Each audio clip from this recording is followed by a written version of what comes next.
Assalamualaikum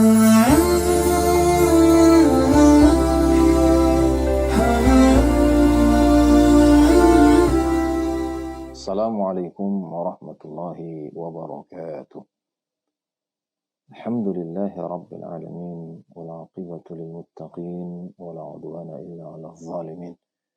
Salatu wassalamu ala asyrafil anbiya'i wal mursalin qaidil mujahidin wa imamil muttaqin sayyidina wa habibina wa syafi'ina maulana Muhammad wa ala alihi wa sahbihi ajma'in wa ba'd. Saudara-saudara sekalian yang diberkahi Allah Subhanahu wa taala, bab al-muraqabah adalah salah satu bab kajian yang dibahas dalam kitab Riyadhus Shalihin karya Imam Nawawi rahimahullah. Al-muraqabah artinya merasa diawasi Allah, merasa disupervisi oleh Allah, merasa di CCTV oleh Allah Subhanahu wa taala. Jika dengan pengawasan, penglihatan, supervisi, bahkan CCTV buatan manusia mungkin kita begitu takut, khawatir, bagaimana pula dengan pengawasan Allah Subhanahu wa taala yang jauh tentunya lebih canggih, lebih hebat, dan lebih meliputi segala yang kita lakukan. Allah Subhanahu wa taala berfirman dalam surah Al-Hadid ayat 4, "Wa huwa ma'akum aina ma kuntum." Dan dia Allah membersamai kalian, ada bersama kalian dimanapun kalian berada. Bagaimana, kapan, dimana pun kita berada, Allah bersama kita. Ada ma'iyatullah, ada kebersamaan Allah Subhanahu wa ta'ala. Baik dari ilmunya, baik dari liputannya, baik dari penglihatannya, baik dari pengetahuannya. Semua kita ketahui oleh Allah Subhanahu wa ta'ala. Lalu pada ayat berikutnya, surah Ghafir ayat 19, Allah Subhanahu wa taala juga merincikan lebih dalam. Ya'lamu kha'inatal a'yuni wa ma tukhfis sudur. Allah Subhanahu wa taala mengetahui penglihatan mata yang berkhianat dan juga mengetahui isi yang ada dalam hati, dalam dada yang tersimpan.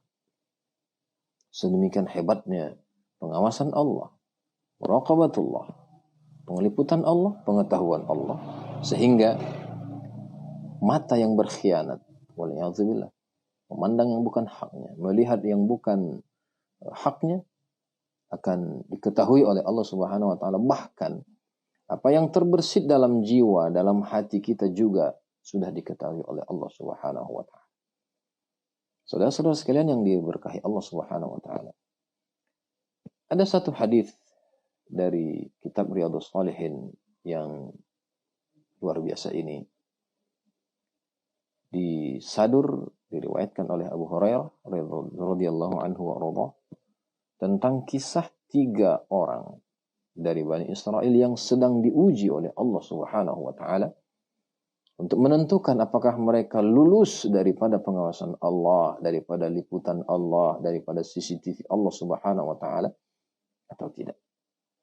Disinilah ujian muraqabatullah itu diberikan kepada 3 dari Bani Israel.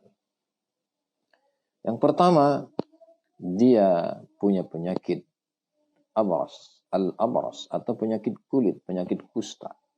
Sehingga orang pun jijik kepadanya. Karena penyakit kulit begitu bau, bahkan minder dia. Karena ini adalah ujian dari Allah Subhanahu wa taala. Tidak ada penyakit, tidak ada penyembuhan melainkan datang dari Allah Subhanahu wa taala. Yang kedua, al-aqhara, orang yang botak. Botak yang tak ada rambutnya, sehingga dia juga sama, malu di hadapan orang. Bahkan orang juga jijik melihat dia karena tak ada rambut. Yang terakhir adalah al-a'ma, orang yang buta. Bisa kita bayangkan bagaimana orang buta ini juga tak bisa melihat indahnya ciptaan Allah, indahnya ayat-ayat Allah, indahnya kehidupan dunia ini. Tapi ini sesungguhnya adalah ujian.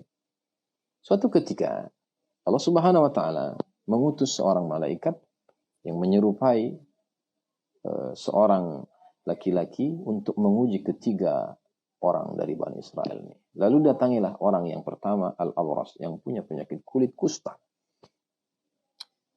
Lalu orang ini ditanya oleh sang malaikat, apakah kiranya yang engkau inginkan saat ini. Orang ini mengatakan, aku menginginkan kulit yang cantik, yang indah, sehingga orang-orang tak jijik kepadaku. Aku juga bangga, aku juga senang, dan ikut berkumpul dengan mereka. Baik, yang kedua pertanyaannya adalah, lalu apa harta yang paling engkau idamkan, impikan saat ini? Dia mengatakan, unta. Lalu sang malaikat mengatakan, kalau begitu insya Allah kita mohon kepada Allah supaya kulitmu dikembalikan Allah sehingga indah kembali. Lalu engkau juga diberikan unta oleh Allah. Dengan itu insya Allah kalau engkau akan merasakan kesenangan dunia. Selesai yang pertama. Lalu dihampiri, diuji orang kedua, yaitu orang yang penyakit botak yang tak ada rambut. Pertanyaannya sama, apa yang kau inginkan hari ini wahai manusia? Lelaki ini, orang ini mengatakan, aku ingin rambut yang bagus, yang indah, sehingga aku juga merasa punya percaya diri, aku juga bisa bergabung dengan orang-orang, sehingga orang-orang juga suka melihat saya, seperti halnya orang kebanyakan. Baik, berikutnya apa yang hari ini harta dunia yang kau inginkan? Lelaki ini mengatakan lembu. Baik, kata malaikat, jika memang demikian halnya, kita pohonkan kepada Allah supaya rambutmu dikembalikan, dibuat indah, sehingga engkau bisa hidup dengan senang, bahagia, dan bisa bergabung dengan orang-orang, dan insya Allah Allah juga akan memberikan lembu untukmu. Sehingga dengan demikian engkau bisa mengabdi kepada Allah dengan sebaik-baiknya. Lalu ujian ketiga kepada orang yang buta. Sama, ketika orang buta ini dihampiri, dia bertanya, apa yang engkau inginkan, wahai orang buta? Orang buta ini mengatakan, aku menginginkan penglihatanku dikembalikan. Sehingga aku bisa melihat keindahan dunia ini, keindahan alam ini, keindahan ciptaan Allah ini. Dan aku bisa hidup seperti halnya orang-orang. Baik, lalu apa harta yang sesungguhnya paling kau impikan, kau idamkan hari ini? Dia mengatakan, al-ghanam, kambing. Baik, jika memang demikian, kita mohon juga kepada Allah supaya Allah mengembalikan penglihatanmu, lalu engkau bisa melihat dan memberikan engkau kambing, sehingga dengan demikian engkau akan senang, engkau akan kaya dan diberkahi Allah Subhanahu wa taala. Singkat cerita, beberapa saat berikutnya, setelah ketiga orang ini disembuhkan Allah dari berbagai penyakitnya, yang kulit, kustanya, rambut sampai yang buta disembuhkan oleh Allah Subhanahu wa taala. Lalu diberikan juga harta berupa unta, lembu, dan kambing. Beberapa saat berikutnya muncullah ujian yang menentukan. Jika yang pertama ini adalah ujian kesabaran, maka yang kedua ini adalah ujian kesyukuran. Karena hidup kita antara sabar dan syukur. Tak ada yang menimpa seorang mukmin, orang beriman, baik dia kesulitan ataupun kesenangan, baik dia kesusahan ataupun kemudahan, melainkan itu semua ada pahalanya di sisi Allah Subhanahu wa taala. Jika dia sedang sulit, susah, dia sabar. Jika dia sedang senang, bahagia, mudah, dia syukur. Maka sabar dan syukur ini adalah dua kenikmatan, dua karunia yang diberikan Allah hanya kepada orang-orang yang beriman. Lalu datanglah malaikat ini kembali menjumpai yang pertama tadi, yang dia dulunya penyakit kusta lalu disembuhkan Allah Subhanahu wa taala. Lalu malaikat ini menyamar dengan bentuk rupa seorang lelaki musafir yang lusuh, yang letih, yang lemah, dengan pakaian compang-camping. Lalu dia mengatakan kepada si lelaki ini, wahai hamba Allah, aku ini orang susah, orang miskin. Tengoklah pakaianku, tengoklah keadaanku. Aku sedang musafir, sedang kehabisan bekal. Tolonglah, berikanlah sedikit hartamu, berikanlah sedikit untamu untuk aku melanjutkan perjalanan. Apa kata lelaki ini? Lelaki ini mengatakan, al-huququ katsirah. Masih banyak lagi kewajiban-kewajiban saya. Masih banyak lagi pos-pos daripada harta saya ini. Bukan untuk kamu saja. Sehingga apa? Dia tak mau memberikan sedikit pun untuk lelaki yang sedang menguji dia ini. Lalu lelaki ini mengingatkan dia akan dulu dia pernah buta, dia pernah penyakit kusta. dan mengatakan, bukankah engkau dulu wahai hamba Allah, orang yang penyakit kulit, kusta, lalu orang pun jijik denganmu, engkau juga merasa minder, lalu engkau juga miskin, lalu Allah berikan engkau unta dan untamu sekarang sudah beranak pinak banyak sekali. Apa kata laki ini? Seakan-akan saya tidak pernah ingat itu. Dia berdusta, berbohong. Dia lupa dia sedang diuji Allah, sedang diawasi Allah, sedang di CCTV oleh Allah Subhanahu wa taala, sedang dimuraqabah oleh Allah Subhanahu wa taala. Lalu malaikat ini mengatakan, jika memang demikian halnya, engkau mendustakan dulu engkau pernah punya penyakit lalu engkau miskin, maka semoga Allah akan mengambil kembali hartamu ini dan juga menyengsarakanmu kembali. Selesai ujian yang pertama, dia gagal dalam menempuh ujian itu. Ketika dia dulu sabar, dia lulus. Namun ketika dia syukur sudah punya nikmat, dia gagal. Sehingga dia pun dikutuk oleh Allah Subhanahu wa taala. Didatangilah orang yang kedua yang dulu pernah penyakit botak, tak punya rambut. Ditanya oleh malaikat, sama seperti yang pertama. Aku ini sedang kesusahan. Berikanlah sedikit hartamu, karena saya tak ada lagi bekal. Berikanlah sedikit lembumu. Lelaki ini mengatakan, sama dengan yang pertama.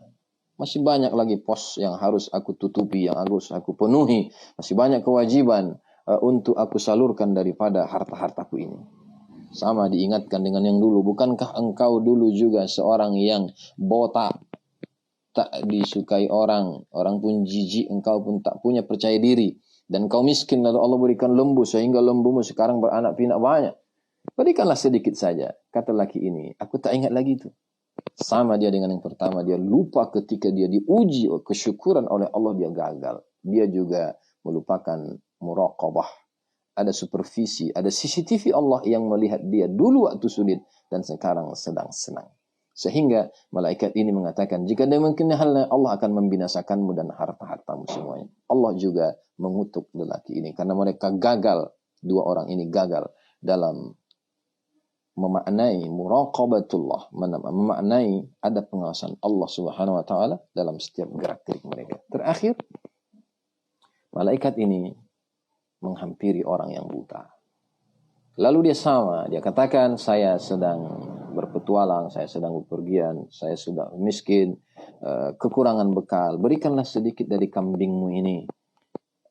Mudah-mudahan saya bisa akan melanjutkan perjalanan dan Allah Subhanahu wa taala akan membalas kebaikan Anda. Si buta ini dulu menyadari akan hal itu.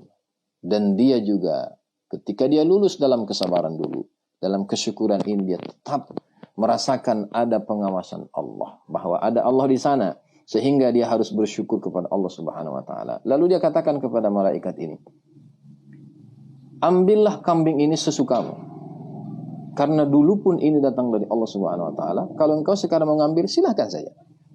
Ini semua milik Allah, akan aku kembalikan kepada Allah Subhanahu wa taala. Malaikat ini dengan senang mengatakan, ini adalah ujian dari Allah Subhanahu wa taala. Tahanlah rizkimu, tahanlah kambingmu. Itu hakmu. Aku sedang diutus oleh Allah Subhanahu wa taala untuk men-CCTV, untuk mengulang kembali review hasil CCTV Allah Subhanahu wa taala yang dulu kalian pernah diuji dengan kesulitan, lalu sekarang dengan kemudahan. Dulu kalian diuji dengan penyakit, sekarang kalian diuji dengan nikmat oleh Allah Subhanahu wa taala. Dua saudaramu yang penyakit kusta, penyakit kulit, dan yang buta gagal dalam menghadapi ujian itu karena mereka merasa tak pernah diawasi oleh Allah Subhanahu wa taala, sementara engkau sudah berhasil, engkau lulus, engkau menang, engkau bahagia, engkau beruntung. Ini hanya ujian dari Allah Subhanahu wa taala. Saudara-saudara sekalian yang dimuliakan Allah Subhanahu wa taala, hendaknya kita semua berusaha untuk menjadi seperti orang yang buta ini.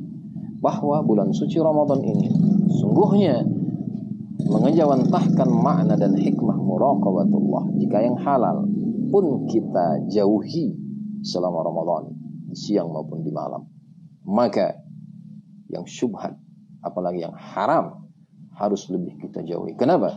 Ada CCTV Allah, ada pengawasan Allah, ada kontrol, ada supervisi yang Allah Maha melihat, yang Allah Maha mengetahui, yang Allah pun tahu apa yang terbersit dalam hati kita, dalam niatan kita.